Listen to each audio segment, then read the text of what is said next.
Kaawaan mo ako, O Diyos,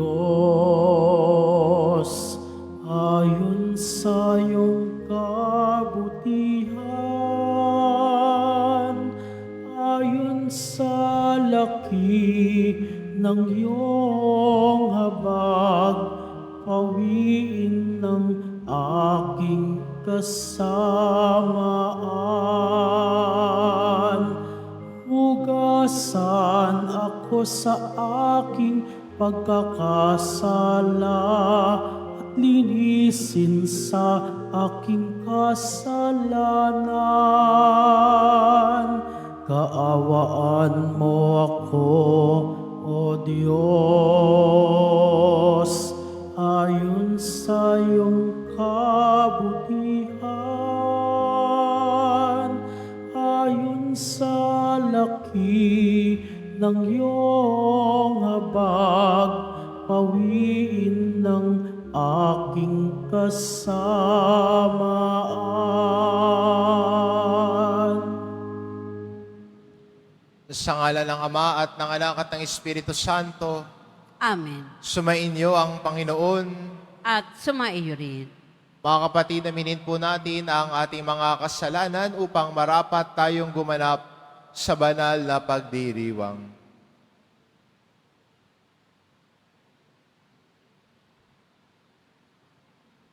Inaamin ko Sa makapangyarihang Diyos at sa inyo mga kapatid, nalubha akong nagkasala sa isip, sa salita, sa gawa at sa aking pagkukulang. Kaya isinasamo ko sa mahal na Birheng Maria, sa lahat ng mga anghel at mga banal, at sa inyo mga kapatid, na ako'y panalangin sa Panginoong ating Diyos. Kawaan tayo ng makapangyarihan Diyos, patawarin tayo sa ating mga kasalanan, at patnubayan tayo sa buhay na walang hanggan. Amen. Panginoon, kaawaan mo kami. Panginoon, kaawaan mo kami. Kristo, kaawaan mo kami. Kristo, kaawaan mo kami. Panginoon, kaawaan mo kami. Panginoon, kaawaan mo kami. Manalangin tayo. Ama naming makapangyarihan, ikaw ay nagmamagandang loob na sa iyong pagpapala kami mapuspos, kaya't ihanda mo kaming kamtin ng iyong alindog sa langit, pakundangan sa pagbabago sa luma naming ugaling ipinalit, sa pamamagitan ni Hesukristo, kasama ng Espiritu Santo, magpa sa walang hanggan. Amen. Magsiupo muna ang lahat. Pagbasa mula sa aklat ni Propeta Daniel. Noong mga araw na iyon, ang mga tao ay nagkaisang parusahan ng kamatayan si Susana. Dahil dito, malakas at umiyak na sinabi ni Susana, Diyos na walang hanggan, nalalaman mo po ang lahat ng lihim at nakikita ang lahat ng bagay bago pa mangyari. Alam mo pong walang katotohanan ang ibinibintang nila sa akin. Hindi ko ginawa kailanman ang ipinararatang nila sa akin. Bakit ako kailangang mamatay? Tininig ng Diyos ang kanyang dalangin nang si Susana ay dinadala na sa pagpapatayan sa kanya. Isang binatang nagngangalang Daniel, ang malakas na tumutol. Ayokong mapabilang sa magbububo ng dugo ng babaeng ito, sabi niya. Tinanong siya ng mga tao, ano ang ibig mong sabihin, binata? Lumapit sa unahan ng binata at nagpatuloy ng pagsasalita. Mga Israelita, hangal ba kayo at hinatulan ninyo ang babaeng ito nang di muna sinisiyasat at maingat na sinasaliksik ang katotohanan? Kailangang ulitin ang paglilitis. Walang katotohanan ang katibayang inilahad ng dalawang iyan. Nagdudumaling, pumalik ang mga tao. Sinabi ng mga pinuno, Daniel, yamang binigyan ka ng Diyos ng karunungang gaya ng sa isang matanda. Halika at sumama ka sa amin sa paghatol sa usaping ito. Pagkatapos, nagsalita si Daniel, Paglayuin ninyo ang dalawang hukom at magkahiwalay ko silang sisiyasatin. Nang mapaglayo na sila, tinawag ni Daniel ang isa at sinabi, Matandang walang pinagkatandaan, inilalantad ka na ng maraming kasalanang ginawa mo. Hindi makatarungan ang mga hatol na iginagawad mo. Pinarurusahan mo ang walang kasalanan at pinalalaya ang talagang nagkasala. Di ba sinabi ng Diyos, Huwag ninyong parurusahan ng kamatayan ang walang sala. Kung talagang nakita mo ang ipinararatang mo sa babaeng ito, sabihin mo sa amin, sa ilalim ng anong puno sila nagtatalik nang matutop ninyo? Sumagot siya, sa ilalim ng punong hati. Sinabi ni Daniel, gayon, buhay mo ang kapalit ng iyong sagot, pagkat binigay na ng Diyos sa kanyang anghel ang parusa mo at hahatiin ka sa dalawa. Inalayo siya roon at ipinatawag ang kanyang kasama. Paglapit nito, sinabi ni Daniel, Ikaw naman, anak ni Kanaan, hindi ka tunay na Hudyo. Pinihag ng alindog ng babae ang iyong isip at inalipin ng kahalayan ang iyong puso. Alam na namin ngayon ang ginagawa mo sa kababaihan ng Israel. Tinatakot mo sila para pagbigyan ang iyong kahalayan. Subalit narito ang isang babae ng Huda na hindi natakot sa iyong kaimbihan. Sabihin mo, sa ilalim ng anong puno ninyo nakita ang inyong pinagbibintangan? At sumagot ang matanda, sa ilalim ng punong putol. Gayon. Pakli naman ni Daniel, buhay mo ang katumbas ng kasinungalingang ito, pagkat naghihintay na ang anghel ng Diyos upang putulin ka sa pamamagitan ng tabak. Dahil dito, nagsigawan sa tuwa ang lahat ng nakasaksi at nagpuri sila sa Diyos sapagkat iniligtas niya ang mga nagtitiwala sa Kanya. Pinalingan nila ang dalawang hukom matapos patunayan ni Daniel na sila'y nagsisinungaling at nanunumpa ng di totoo. Hinatulan silang mamatay. Ayon sa kautasan ni Moises, ang nagpaparatang ng di totoo ay siyang lalapatan ng parusang nakatakda sa kasalanang ipinaratang niya. Naligtas nga sa kamatayan ang isang taong walang kasalanan. Ang salita ng Diyos. Salamat sa Diyos. Kahit sa ang daang madilim, Panginoong ko'y kapiling. Kahit sa daang madilim, Panginoon ko'y kapiling. Panginooy aking pastol, hindi ako magkukulang.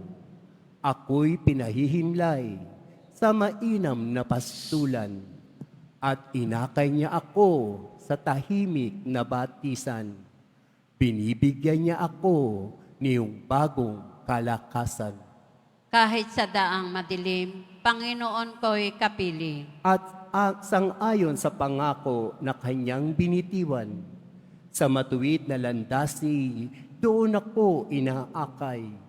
Kahit na ang daang iyo'y tumatahak sa karimlan, hindi ako matatakot pagkat ika'y kaagapay. Ang tungkod mo at pamalo, ang gabay ko at sanggalang.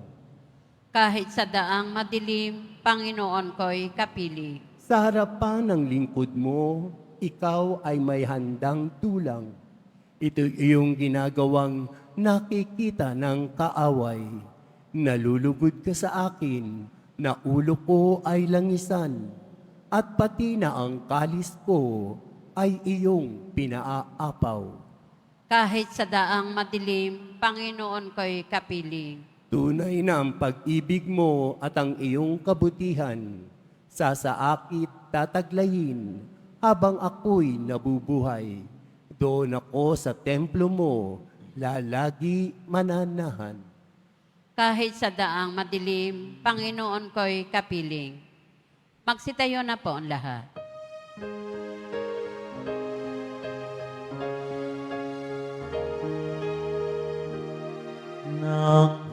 Nagpupuri kami sa'yo, Panginoong Jesucristo.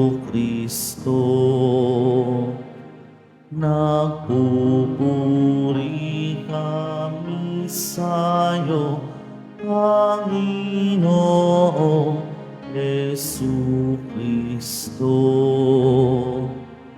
Sinabi ng poong mahal, di ko nais na mamatay ang mga makasalanang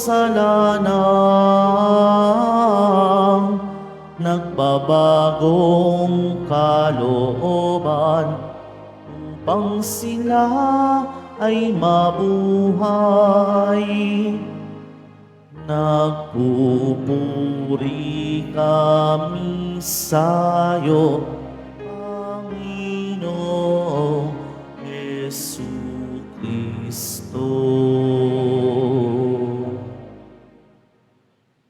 Sumainyo ang Panginoon. At sumaiyo rin. Ang mabuting balita ng Panginoon ayon kay San Juan. Papuri sa iyo, Panginoon. Noong panong iyon, sinabi ni Jesus sa mga Pariseo, "Ako ang ilaw ng sanlibutan, ang sumusunod sa akin ay magkakaroon ng ilaw na nagbibigay buhay at di nalalakad sa kadiliman." Sinabi sa kanya ng mga Pariseo, "Ikaw ang nagpapatotoo sa iyong sarili. Hindi maaaring tanggapin ang patotoo mo."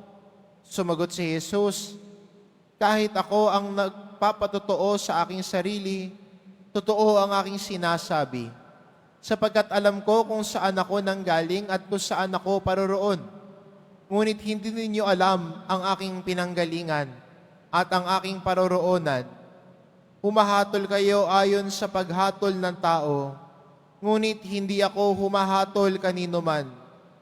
Humatol man ako, tama ang aking hatol, sapagkat hindi lamang ako ang humahatol, kundi ako at ang amang nagsugo sa akin. Nasusulat sa inyong kautusan na dapat tanggapin ang patotoo ng dalawang tao. Nagpatotoo ako tungkol sa aking sarili at nagpapatotoo rin ang amang nagsugo sa akin. Kaya't siya'y tinanong nila, "Nasaan ang iyong ama?" Sumagot si Jesus, "Hindi ninyo nakikilala ni ang aking ama. Kung nakikilala ninyo ako, siya'y makikilala rin ninyo." Ito'y sinabi ni Jesus nang siya'y nagtuturo sa templo, sa mga lalagyan ng kaloob. Ngunit walang nangahas humuli sa kanya, sapagkat hindi pa niya oras. Ang mabuting balita ng Panginoon. Pinupuri ka namin, Panginoong Heso Kristo. Magsiupo muna ang lahat.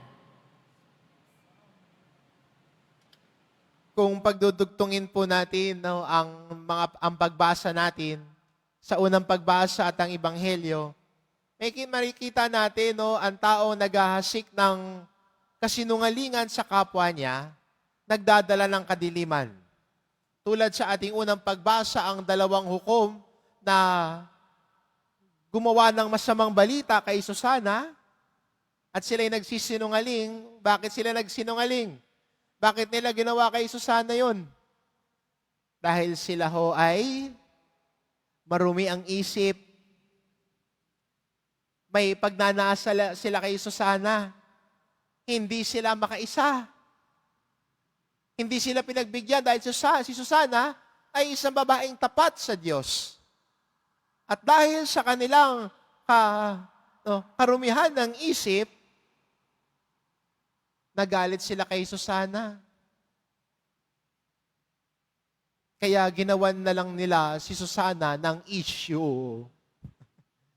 Ginawan ng maling balita. Sa madaling sabi, dalawang matanda, ginawan ng chismis ang isang taong matapat. Kaya nga, di ba, sabi ni Daniel, kayo, matandang walang pinagkatandaan. Ganyan ang ginagawa ninyo sa isang taong matuwid. Di ba? Ganun ang parang gusto nga sabihin ni Daniel At sa ating unang pagbasa, ito'y sinabi niya, parang wala kayong pinagkatandaan. Kasi sana, sa paglago natin sa pananampalataya, sa paglago natin sa edad, at ganun din sa karunungan sa Diyos, ang dala natin hindi dilim. Ang dala natin, tulad ni Jesus, ay liwanag sa kapwa natin. Di ba? Tayo nagbibigay liwanag. Tayo nagbibigay pag-asa. Hindi ikaw pa ang gumagawa ng issue, ikaw pa ang gumagawa ng maling balita sa kapwa mo, ay wala kang ang pinagkatandaan. Diba? Sana lumalago Sana mas nagiging mabuti Diba? Para sa atin, Pilipino, may tawag tayo dyan Diba? Tumatanda ng paurong.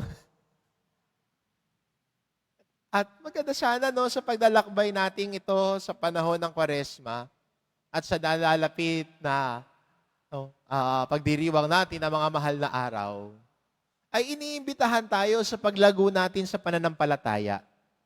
At sana ang paglago natin sa pananampalataya, naroon ang paglago din natin sa kabutihan sa kapwa natin. Naroon din sana sa paglago natin sa ating pananampalataya, ang pagbibigay liwanag sa kapwa natin. Ang pagbibigay ng mga salita na nagbibigay pag-asa sa kapwa natin. Hindi ba? Kapag ang tao nawawala ng pag-asa, dilim ang nararamdaman. Pero kung ang tao ay nabibigyan ng pag-asa, siya ay nagkakaroon ng liwanag. At marahil dito sa dambanang ito ng mahal na pong Jesus Nazareno, minsan sa buhay natin ay tayo ay natagpuan natin ang sarili natin sa dilim ng kasalanan, sa dilim ng kawalan ng pag-asa, sa dilim na wala na tayo makapitan. At ang mga paa mo ang nagdala sa iyo dito sa dambana ng Poong Nazareno at nasumpungan mo ang liwanag ni Jesus. Ang liwanag na nagbibigay pag-asa. At ito sinasabi ni Jesus sa ating ebanghelyo na siya ang liwanag ng sanlibutan. At para sa atin, bilang mga nakasumpong ng liwanag na ito, ay iniimbitahan ng Poong Nazareno na maging liwanag din sa kapwa natin. Maging liwanag din, lalo na sa mga taong natatagpuan nila ang sarili nila sa dilim ng kasalanan at kawalan ng pag-asa. Si Jesus ang kasama natin. Si Jesus ang kalakbay natin. Iniimbitahan niya tayo lumago sa pananampalataya. Amen. Magsitayo na po ang lahat.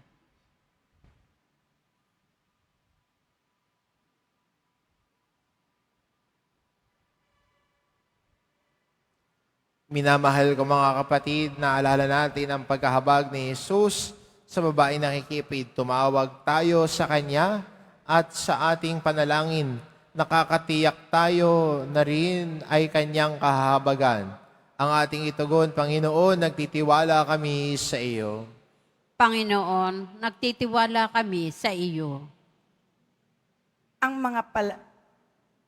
mga napalayo sa Diyos dahil sa kasalanan, naway makaranas ng mapagmahal na habag ng tagapagligtas. Manalangin tayo. Panginoon, nagtitiwala kami sa iyo. At tinawang iwasan ang paghatol sa iba at sa halip ay tingnan ang ating sariling buhay sa mata ng Diyos. Manalangin tayo. Panginoon, nagtitiwala kami sa iyo. Ang mga may mabibigat na pasaning dala ng kahirapan at alalahanin, naway maunawaan na hindi sila iniiwan ng Diyos. Manalangin tayo. Panginoon, nagtitiwala kami sa iyo.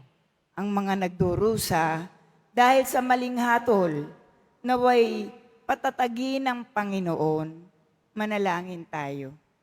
Panginoon, nagtitiwala kami sa iyo. Ang mga yumao, naway makatagpo ng kaligayahan at kapayapaan sa mga bisig ng Diyos. Manalangin tayo. Panginoon, nagtitiwala kami sa iyo. Ama naming nasa langit, tulungan mo kaming maging mapagpatawad sa mga taong hindi maganda ang pakikitungo sa amin. Maipakita nawa namin sa kanila ang habag na ipinakita ng iyong anak na si Jesus sa babaeng nahuling nakikiapid. Idinadalangin namin ito sa pamamagitan ni Kristo na aming Panginoon.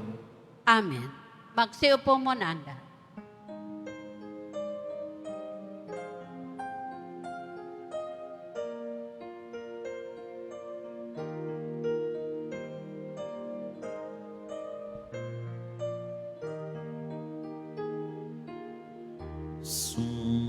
Sumasamo kami sa'yo, marapatin yaring alay. Panginoon, tanggapin mo itong alak at tinapay. Sa'yo poon aming handog, buong puso't pag-iisip. Ilayo mo sa panganib at kupkupin sa pag-ibig. Tumayo na po ang lahat. Manalangin kayo mga kapatid, upang ang paghahain natin ay kalugdan ng Diyos amang makapangyarihan. Tanggapin nawa ng Panginoon itong paghahain sa iyong mga kamay, sa kapurihan niya at karangalan, sa ating kapakinabangan at sa buong sambayanan niyang banal. Ama naming lumika, kaming gaganap sa banal na paghahain, ay buong galak nawang makaharap na may kadilisayang angkin, upang ang bunga ng aming pagtitiis ay maipamalas namin sa pamamagitan ni Hesukristo kasama ng Espiritu Santo, magpas sa walang hanggan. Amen. Sumainyo ang Panginoon. At sumaiyo rin. Itaas sa Diyos ang inyong puso at diwa. Itinaas na namin sa Panginoon. Pasalamatan natin ang Panginoong ating Diyos. Marapat na siya ay pasalamatan. Ama naming makapangyarihan, tunay ngang marapat na ikaw ay aming pasalamatan sa pamamagitan ni Hesukristo na aming Panginoon. Sa pagpapakasakit ng giliw mong anak, ang sangkatauhay minarapat mong magpahayag ng iyong dakilang pag-ibig sa lahat, na pawang nais mong tubusin ng Mesiyas. Sa harap ng iyong kadakilaan, kapos ang nila naming magsaysay, sa pag-ibig at makapangyarihang sa krus ay itinanghal. Sa krus ipinasyang patawarin ang mga tao. Sa krus nagtagumpay ang ipinakong Kristo. Kaya kaisa ng mga anghel na nagsisiawit ng papuri sa iyo, nang walang humpay sa kalangitan, kami nagbubunyi sa iyong kadakilaan. Santo, Santo, Santo, Panginoon Diyos na mga hukbo, napupuno ang langit at lupa ng kadakilaan mo, o sana sa kaitaasan. Pinagpala ang naparirito sa ngalan ng Panginoon, o sana sa kaitaasan. Magsiluhod po ang lahat. Ama naming banal, ikaw ang bukal ng tanang kabanalan, kaya't sa pamamagitan ng iyong Espiritu, gawin mong banal ang kaloob na ito upang para sa amin maging katawan at dugo ng aming Panginoong Heso Kristo. Bago niya pinagtiis ang kusang loob na maging handog, hinawakan niya ang tinapay, pinasalamatan kanya, pinag-ati-hati niya iyon, iniabot sa kanyang mga alagad at sinabi, "Tanggapin ninyong lahat ito at kanin. Ito ang aking katawan na iahandog para sa inyo."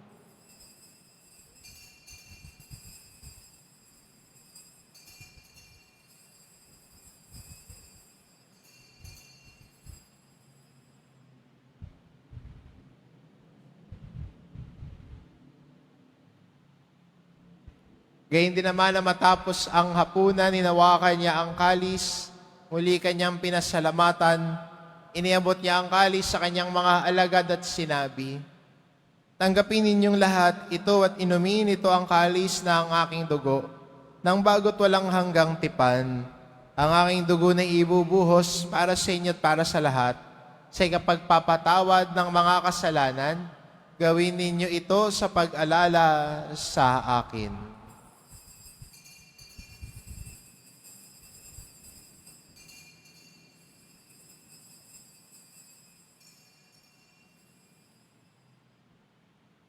Tumayo na po ang lahat. Ipagbunyi natin ang misteryo ng pananampalataya. Si Kristo'y namatay, si Kristo'y nabuhay, si Kristo'y babalik sa wakas ng panahon. Ama, ginagawa namin ngayon ang pag-alala sa pagkamatay at muling pagkabuhay ng iyong anak, kaya't inaalay namin sa iyo ang tinapay na nagbibigay buhay at ang kalis na nagkakaloob ng kaligtasan. Kaming nagpapasalamat dahil kami iyong minarapat na tumayo sa harap mo para maglingkod sa iyo. Isinasamo namin kaming magsasalo-salo sa katawan at dugo ni Kristo ay mabuklod sa pagkakaisa sa pamamagitan ng Espiritu Santo. Ama, lingapin mo ang iyong simbahang laganap sa buong daigdig. Puspusin mo kami sa pag-ibig, kaisa ni Francisco na aming Papa at ni Jose na aming Obispo at ng Tanang Kaparian. Alalahanin mo rin ang mga kapatid naming nahimlay na may pag-asang sila'y muling mabubuhay, gayon din ang lahat ng mga pumanaw. Kaawaan mo sila at patuloyin sa iyong kaliwanagan. Kaawaan mo at pagindapatin kaming lahat na makasalo sa iyong buhay na walang wakas. Kaisa ng mahal na Birheng Maria na Ina ng Diyos, ng kabiyak ng puso niyang si San Jose, kaisa ng mga apostol at ng lahat ng mga banal na namuhay dito sa daigdig ng kalugod-lugod sa iyo, maipagdiwang nawa namin ang pagpupuri sa ikararangal mo sa pamamagitan ng iyong anak na aming Panginoong Heso Kristo. Sa pamamagitan ni Kristo, kasama niya at sa Kanya, ang lahat ng parangal at papuri ay sa iyo, Diyos amang makapangyarihan, kasama ng Espiritu Santo, magpa sa walang hanggan. Amen. Sa tagubilin ng mga nakagagaling na utos at turo ni Jesus na Panginoon natin at Diyos, ipahayag po natin ng lakas loob. Ama namin, sumasalangit ka, sambahin ang ngalan mo. Mapasa amin ang kaharian mo, sundin ang loob mo dito sa lupa para nan sa langit.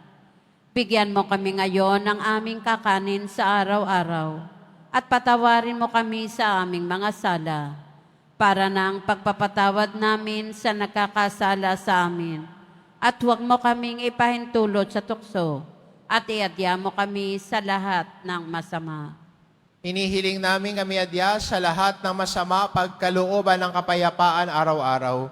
Iligtas sa kasalanan at ilayo sa lahat ng kapahamakan. Samantalang aming pinananabikan ng dakilang araw ng pagpapahayag ng tagapagligtas naming si Heso Kristo. Sapagkat iyo ang kaharian at ang kapangyarihan at ang kapurihan magpakailanman. Amen. Panginoong Kristo, sinabi mo sa iyong mga apostol, kapayapaan ang iniiwan ko sa inyo, ang aking kapayapaan ang ibinibigay ko sa inyo. Tungayan mo ang aming pananampalataya at huwag ang aming pagkakasala. Pagkalooban mo kami ng kapayapaan at pagkakaisa, ayon sa iyong kalooban, kasama ng Espiritu Santo, magpa sa walang hanggan. Amen. Ang kapayapaan ng Panginoon ay laging sumainyo. At sumaiyo rin. Magbigayan kayo ng kapayapaan sa isa't isa. Kordero ng Diyos na nag-aalis ng mga kasalanan ng sanlibutan, maawa ka sa amin. Kordero ng Diyos na nag-aalis ng mga kasalanan ng sanlibutan, maawa ka sa amin. Kordero ng Diyos na nag-aalis ng mga kasalanan ng sanlibutan, ipagkaloob mo sa amin ang kapayapaan. Magsiluhod po ang lahat. Itong kordero ng Diyos, ito nag-aalis ng kasalanan ng sanlibutan, mapalad ang mga inaanyayahan sa kanyang piging. Panginoon, hindi ako karapat-dapat na magpatuloy sa iyo, ngunit sa isang salita mo lamang ay gagaling na ako.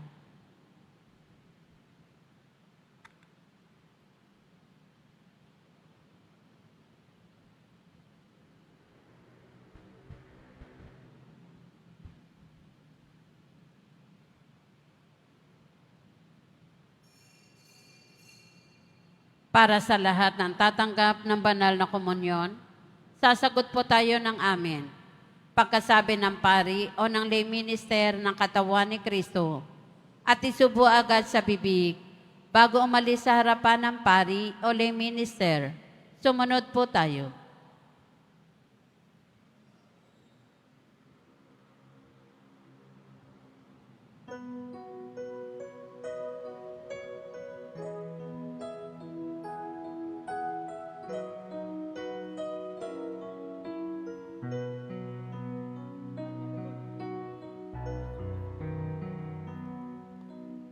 Ang mamatay sa sarili ay mabubuhay sa Diyos.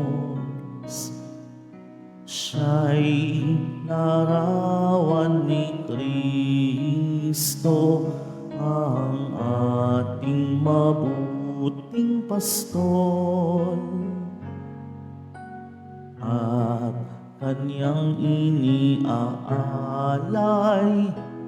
ang sarili niyang buhay sa lugod at kabutihan ng minamahal niyang kapwa.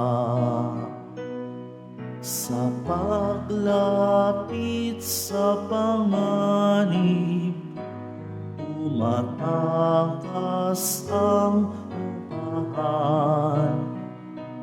Ngunit ang tunay na pastol, nananatili hanggang kamatayan.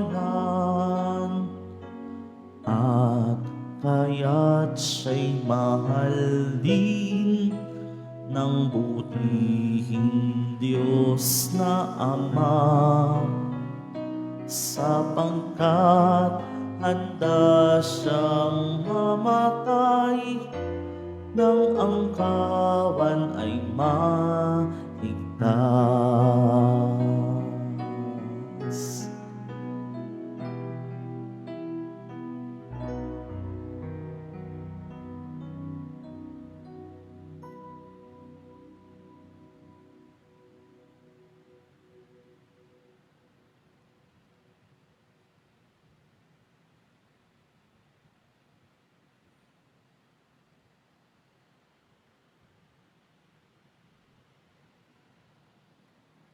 Pagkatapos ng misa, wiwisikan po ang lahat ng banal na tubig. Pinakikiusapan ng lahat na manatili lamang muna sa inyong mga lugar. Sa Quezon Boulevard o Plaza San Juan lamang ang labasan ng lahat. Sumunod po tayo. Maraming salamat po sa inyong pagdalaw at pagsisimba sa Basilica Minor at Pambansang Dambana ni Jesus Nazareno. Tumayo na po ang lahat. Manalangin tayo.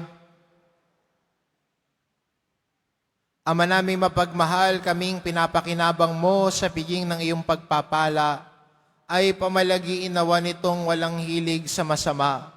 At sa gayoy, maliksi naming masundan ang yapak ng halimbawa ni Hesukristo, ang aming tagapamagitan, kasama ng Espiritu Santo, magpa sa walang hanggan. Amen. Sumainyo ang Panginoon. At sumaiyo rin. Mahal na pong Isus Nazareno, inihayag mo sa pamamagitan ng krus ang walang maliw na pag-ibig ng Diyos sa sangkatauhan. Pakinggan mo ang kahilingan lalo na para sa mga nangangailangan ng iyong tulong at awa. Makamtanawa namin ang iyong kasagutan na may utang na loob na tinatanaw. Basbasan din po ninyo itong mga imahin at dasalan upang lalo kaming manalangin at magtiwala. Sa pamamagitan ng bendisyon na ito, naway lalo kaming maging mapaglingkod, masunurin at tapat sa iyo na aming malwalhating Panginoon, magpa sa walang hanggan. Amen. At pagpalain kayo ng ating mapagmahal na Diyos, ang Ama at ang Anak, at ng Espiritu Santo. Amen.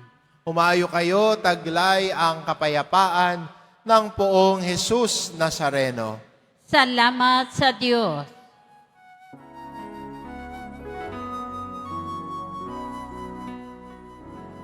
Nuestro Padre Jesus Nazareno, sinasamba ka namin. Pinipintungho ka namin. Aral mo ang aming buhay at kaligtasan. Nuestro Padre Jesus Nazareno, iligtas mo kami sa kasalanan. Ang krus mong kinamatayan ay sagisag ng aming kaligtasan. Nuestro Padre Jesus Nazareno, dinarangal ka namin. Nuestro Padre Jesus Nazareno, nilulwalhati ka namin. Nuestro Padre Jesus Nazareno, dinarangal ka namin. Nuestro Padre Jesus Nazareno, nilulwalhati ka namin.